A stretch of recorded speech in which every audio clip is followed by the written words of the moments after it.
legenda Putri Mandalika, cerita rakyat Lombok. Di tengah-tengah keindahan alam Pulau Lombok, terdapat 3 kerajaan yang hidup berdampingan dalam harmoni. Kerajaan-kerajaan ini, meski berdekatan, mampu menjaga perdamaian dan saling menghormati. Salah satu kerajaan, Sekar Kuning, dipimpin oleh seorang putri yang sangat cantik bernama Mandalika.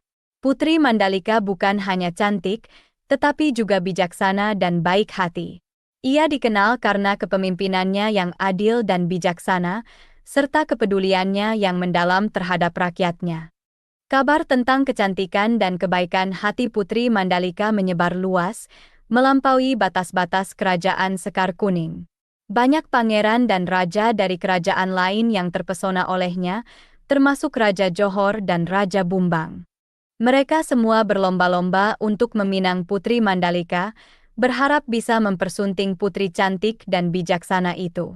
Namun, hal ini justru membuat kerajaan-kerajaan tersebut hampir terlibat konflik dan perang. Mereka berselisih dan bersaing satu sama lain, mengancam perdamaian yang selama ini telah terjaga.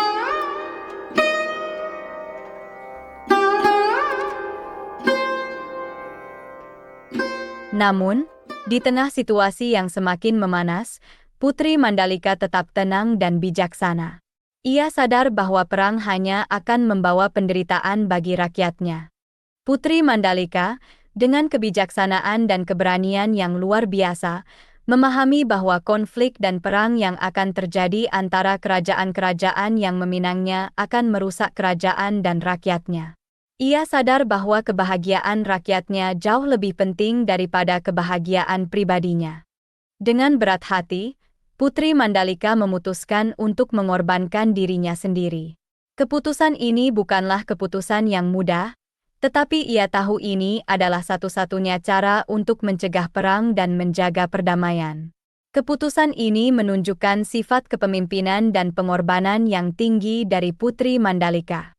Ia menunjukkan bahwa seorang pemimpin sejati adalah mereka yang rela mengorbankan dirinya demi kebaikan rakyatnya.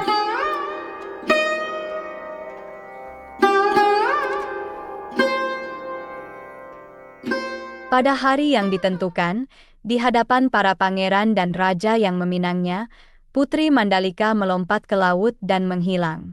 Para pangeran dan raja yang meminangnya hanya bisa menatap dengan kekecewaan dan penyesalan.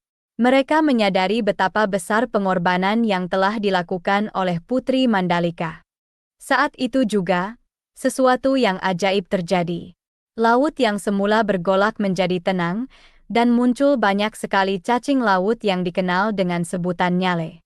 Masyarakat Lombok percaya bahwa nyale adalah reinkarnasi dari Putri Mandalika. Mereka percaya bahwa Putri Mandalika masih hidup dalam bentuk nyale, terus melindungi dan memberkati mereka. Demikianlah kisah Putri Mandalika, seorang putri yang cantik dan bijaksana, yang rela mengorbankan dirinya demi kebaikan rakyat dan kerajaannya. Kisah ini mengajarkan kita tentang pentingnya pengorbanan, kebijaksanaan, dan perdamaian.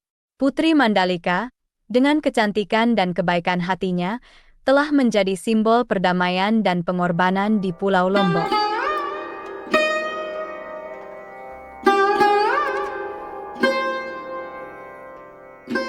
Kejadian ajaib yang melibatkan Putri Mandalika dan nyale ini kemudian menjadi asal mula dari adanya tradisi Bau Nyale di Lombok.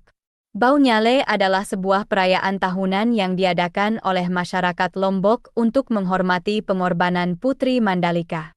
Perayaan ini biasanya diadakan pada bulan Februari atau Maret, saat nyale muncul di pantai.